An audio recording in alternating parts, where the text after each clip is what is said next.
Coffee with the Editor is proudly brought to you by IRZ.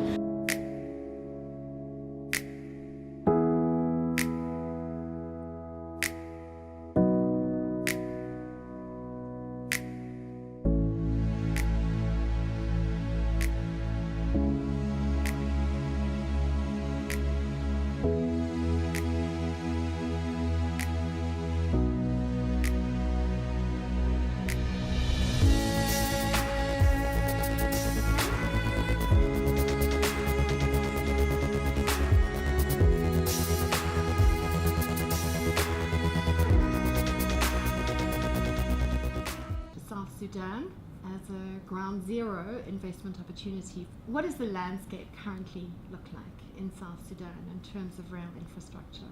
You already said that it's ground zero. So the answer is zero. But there is currently a line. It might not be operational. There was a line from Khartoum to Wau. That was years ago. During the war, I think it got abandoned. And still you can see some trucks there and out, but it is not usable completely. It's not useful. So is rail part of the investment strategy for South Sudan? Yes, it is actually a top one of the top priorities in South Sudan, given the fact that the country is huge. Mm-hmm. And it is agriculture. 95% of its land is arable and suitable for farming industries. So rail would be an ideal. Not to forget, we also need roads, but rail would be cheaper, would be manageable. It's also got long-term benefits to the country as well as to the society. So rail, it is an ideal. There are certain areas rail would be the best to do so. Okay. Yeah.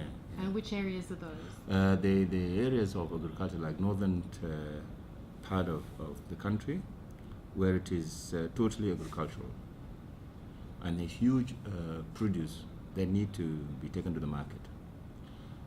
Given the freight and logistic using the trucks may be expensive, which is indeed expensive. But if we've got rail, we will actually reduce the cost of transport to almost half or 40% of that. And that's good for the market. Have you guys developed a master plan around rail, or are you still busy developing that? We have not thought of it completely to develop it, but it is within the priorities, and I can show you in this book here. The national government of the Republic of South Sudan have identified 11 areas. We call them priorities. Okay. One of those priorities we call physical infrastructure, that include roads, bridges, railways. Is one of our priorities. Okay. So there is a plan. There is a thinking, there is a need for it. But we have not really developed a master plan. So we're looking for the sponsors, we're looking for investors who would come and do the feasibility studies. Engaging us in this kind of infrastructure is so simple.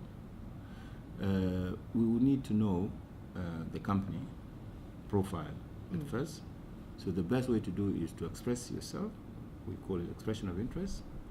You send it to my office with a detailed interest and capabilities, expertise, and financial strength, if you have one. Then now we will identify the line of your interests, and in there we will manage that part. We'll be able to bring the people of your interests into the room. You'll do your presentation, which will entail all what you intend to do. Yeah. Then we'll come to MOUs. We understood each other here. We still need to work on this, and so it become a work in progress until both parties are satisfied with the products. Then now we sign the contract with you. Okay.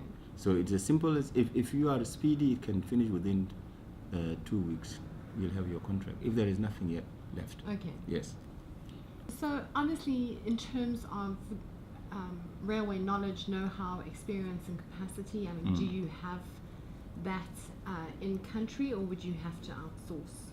We will have to outsource it because we don't have any knowledge. Although during One Sudan, there were some South Sudanese were a part of the railway network in Khartoum. But given the fact that it has been over 20 years now, we don't guarantee that there are such skills and experience exist. So we're probably going to be starting from scratch. Yes, scratch. Okay. And then in terms of the investment portion that South Sudan is looking for, and especially in terms of this particular event, from a financial standpoint, you're obviously looking for funding for the projects as well. Yes, we could. If there are soft loans that are not hard ones, that are easy to manage, we can do so because, as I mentioned earlier in my presentation, we are a free loan state. We don't have loans because we do collateral. So when you do collateral, you're not taking loans. There are other countries that they can take loans to come and develop the products and goods. So they sell and then they repay back the loan. We don't have that. We do have a collateral. If we're taking money from you, it is that we have sold you a product, either crude oil or some minerals. So your oil and gas industry is quite strong? It is very strong. Very strong. It is very strong. Okay. With lots of opportunities coming Correct, through? correct. South Sudan the discovery is 100%, there is oil. Out of that 100% is only quarter of it. Okay. That's like been explored. Out of that quarter is only 40%. So that's why there are blocks already being discovered to have oil. They are up for bidding. Okay. Yeah. And then I see that there's quite a few other countries that are proposing to put railway lines through South Sudan. Are you engaged with those, or are those just forward-thinking pipe dreams? There is what we call Northern Corridor, which is Uganda, Rwanda, and Kenya and South Sudan. They have a project of that. But so far, you know what? Government sometimes they don't do things, and I'm sorry to say that. Although I'm a part of the government don't do things by themselves. You need to get a partner, and that partner must be private. So there are good thinking, a lot of goodwill from the government, but if they don't involve a proprietor, you're not going to make any input. So there are talks I'm aware of, but I didn't see any movement. So therefore, I am open for the investors that we can engage with them, see what they offer, and we develop terms of reference and how we can progress that. So there is nothing actually closed now. We are open. As I said, it's 360 degrees empty space. So come and build your rail. We will.